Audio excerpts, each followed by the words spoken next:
सत्य की खोज। बहुत समय पहले एक छोटे से गांव में अर्जुन नाम का युवक रहता था। वह बहुत जिज्ञासु था और सदा इस प्रश्न में उलझा रहता था कि जीवन का वास्तविक उद्देश्य क्या है।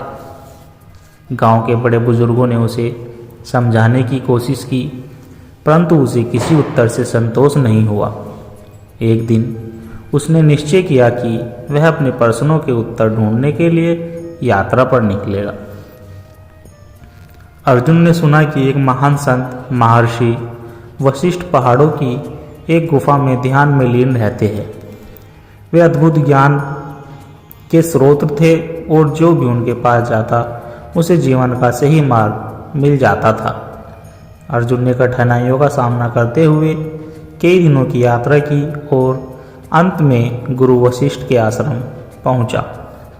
गुरु वशिष्ठ ने अर्जुन का स्वागत किया और पूछा, वत्स, तुम यहाँ क्यों आए हो?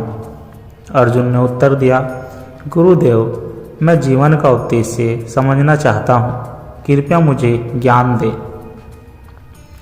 महर्षि वशिष्ठ मुस्कुराए और बोले, अगर तुम सच में सत्य की खोज करना चाहते हो तो पहले अपने अहंकार को छोड़ो और धैर्य रखो।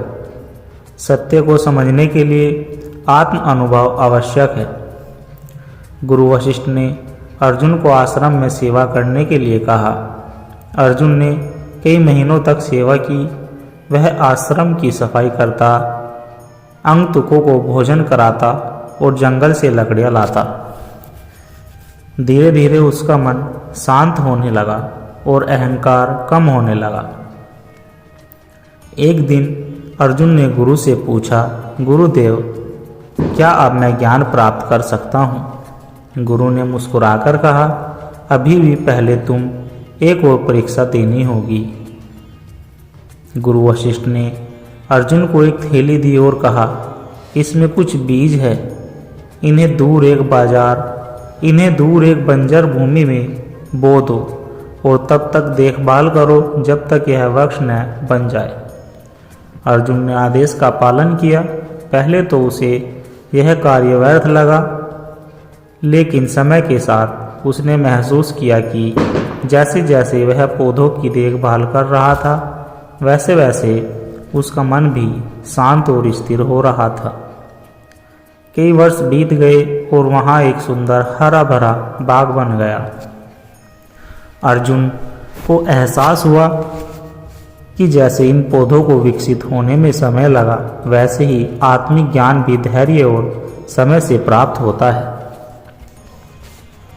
जब अर्जुन गुरु वशिष्ठ के पास पहुंचा तो गुरु ने पूछा, अब तुम क्या चाहते हो? अर्जुन ने उत्तर दिया, गुरुदेव, अब मुझे अपने प्रश्न का उत्तर मिल गया है। जीवन का उद्देश्य बाहरी चीज़ों में नहीं बल्कि अपने भीतर शांति और प्रेम खोजने में है। सेवा, धैर्य और त्याग से ही आत्म साक्षात्कार संभव है। गुरु वशिष्ठ ने प्रसन्न होकर कहा, वत्स, तुमने सत्य को पा लिया है, अब तुम स्वयं एक प्रकाश बनो और दूसरों का मार्गदर्शन करो। अर्जुन अपने गांव लौटा और एक ज्ञानी संत के रूप में प्रसिद्ध हुआ। उसने अपने अनुभवों से लोगों को प्रेम, सेवा और ध्यान का महत्व समझाया। सत्संग जिस कहानी से हमें यह शिक्षा मिलती है कि आत्मज्ञान अचानक नहीं मिलता, यह एक यात्रा है। दूसरों की निस्वार्थ सेवा से अहंकार नष्ट होता है। सच्ची खुशी बाहरी चीज़ों में नहीं बल्कि आंतरिक शांति में होती है। जीवन का उद्देश्य अपने भीतर की रोशनी को पहचानना है। अंत में सत्य की खोज बाहरी दुनिया में नहीं, हमारे अपने मन और आत्मा में ही है। सत्संगत जी, जीवन का वास्तविक अर्थ क्या है? सत्संग का अर्थ है सत, सत्य और संग। सात अर्थात सत्य के साथ संगति करना। जब हम किसी ज्ञानी संत, ग्रंथ या आत्मचिंतन के माध्यम से सत्य की ओर बढ़ते हैं तो वह सत्संग कहलाता है। आज के युग में जब मनुष्य भौतिक सुख सुविधाओं में लिप्त होकर मानसिक अशांति का शिकार हो रहा है, तब सत्संग हमें शांति, प्रेम और सत्य की राह दिखाता है। क्या आपने कभी सोचा है कि यह जीवन क्यों मिला है? भगवान ने यह मानव जीवन केवल खाने, कमाने और भोग विलास के लिए नहीं दिया। यह जीवन मोक्ष की ओर जाने का एक अवसर है, परंतु अधिकांश लोग इसे केवल सांसारिक सुख साधनों में गंवा देते हैं। शास्त्रों में कहा गया है, धन, यश, पदवी, घर, संपत्ति सब कुछ यहीं रह जाता है, साथ केवल कर्म जाते हैं। इसलिए हमें यह समझना होगा कि जीवन का असली उद्देश्य आत्मा का उत्थान और परमात्मा से मिलन है। हमारा मन हमेशा भटकता रहता है, कभी भूतकाल की चिंताओं में तो कभी भविष्य की कल्पनाओं में। इसी कारण हम वर्तमान में शांति का अनुभव नहीं कर पाते। गीता में भगवान श्री कृष्ण ने कहा है, मनुष्य स्वयं ही अपना मित्र है और स्वयं ही अपना शत्रु। यदि हम अपने मन को ध्यान, सत्संग और साधना द्वारा नियंत्रित करें तो यह हमारा सबसे बड़ा मित्र बन सकता है। मन को शांत करने के उपाय: हर दिन कुछ समय ईश्वर को समर्पित करें, क्योंकि संगति का प्रभाव सबसे अच्छा पड़ता है। निस्वार्थ सेवा से मन शांत और पवित्र होता है। हर चीज़ समय के साथ होती है, उतावलेपन से मन अशांत होता है।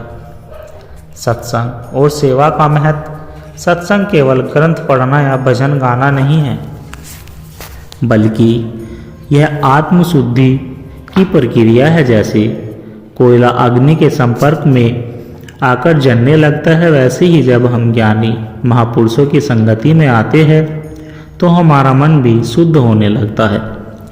स्वामी विवेकानंद जी ने कहा है, जो मनुष्य दूसरों के लिए जीता है वही सच्चा भक्त है। सेवा के रूप बूढ़ों और गरीबों की सहायता करना, प्रकृति संसाधनों की रक्षा करना, अन्य लोगों को आध्यात्मिक मार्ग दिखाना।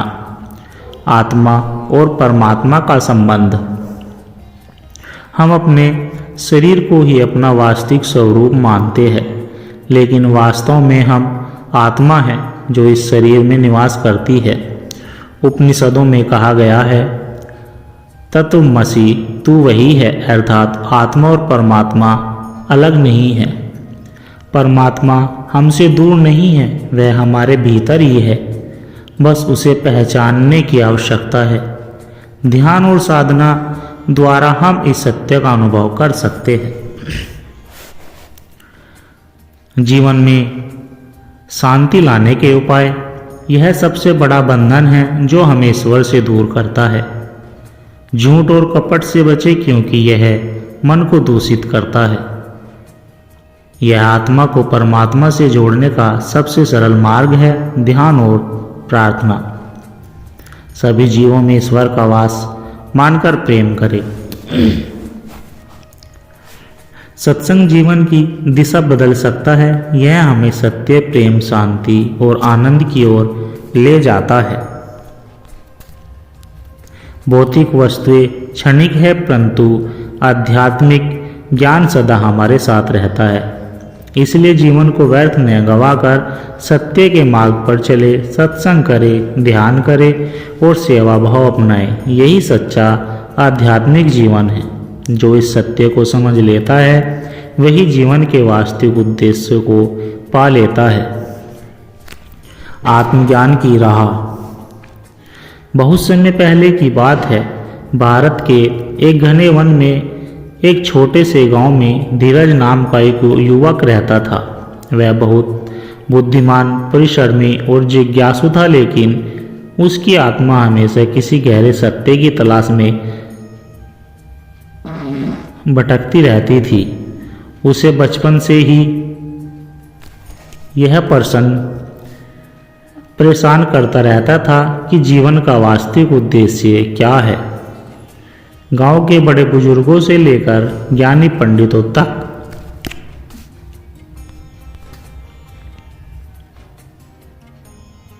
उसने बहुत से प्रश्न किए, लेकिन किसी का उत्तर उसे संतुष्ट नहीं कर पाया। अंत में उसने निश्चय किया कि वह इस प्रश्न का उत्तर खोजने के लिए अपनी यात्रा पर निकलेगा। धीरज ने सुना था कि हिमालय की गुफाओं में एक महान ऋषि वासुदेव रहते हैं जिनका ज्ञान अपार था। लोग कहते थे कि वे सत्य और मोक्ष के रहस्यों को जानते थे। धीरज ने कठिनाइयों से भरी यात्रा की और महीनों के प्रयास के बाद ऋषि वासुदेव के आश्रम पहुंचा। जब वह वहां पहुंचा तो उसने देखा कि ऋषि एक शांत मुद्रा में ध्यान में लीन थे। जब उनका ध्यान समाप्त हुआ तो धीरज ने विनम्रतापूर्वक पूछा, गुरुदेव, मैं जीवन के उद्देश्य को समझना चाहता हूँ, कृपया इस अज्ञान से मुक्त करें। ऋषि वासुदेव मुस्कुराए और बोले, वह सत्य को प्राप्त करने के लिए धैर्य, सेवा और आत्म अनुशासन की आवश्यकता होती है। यदि तुम वास्तव में ज्ञान प्राप्त करना चाहते हो तो तुम्हें 3 परीक्षाओं से गुजरना होगा। धीरज सहमत हो गया और उसकी आध्यात्मिक यात्रा आरंभ हुई। पहली परीक्षा, अहंकार का त्याग। ऋषि वासुदेव ने धीरज को एक झरने के पास भेजा जहां एक वृद्ध व्यक्ति लकड़ियां काट रहा था। उन्होंने कहा, इस वृद्ध की सेवा करो और जब तक वह स्वयं तुम्हें जाने को न कहे तब तक यहाँ रहो। धीरज ने उस वृद्ध की सेवा करनी शुरू की। पहले तो उसे यह कार्य कठिन लगा क्योंकि वह अपने आप को बड़ा ज्ञानी और श्रेष्ठ मानता था, लेकिन धीरे धीरे उसने समझा कि अहंकार ही सबसे बड़ा बंधन है।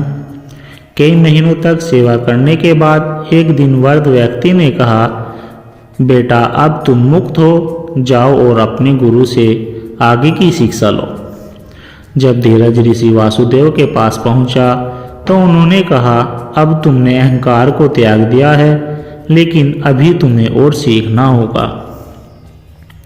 दूसरी परीक्षा, धैर्य और समर्पण।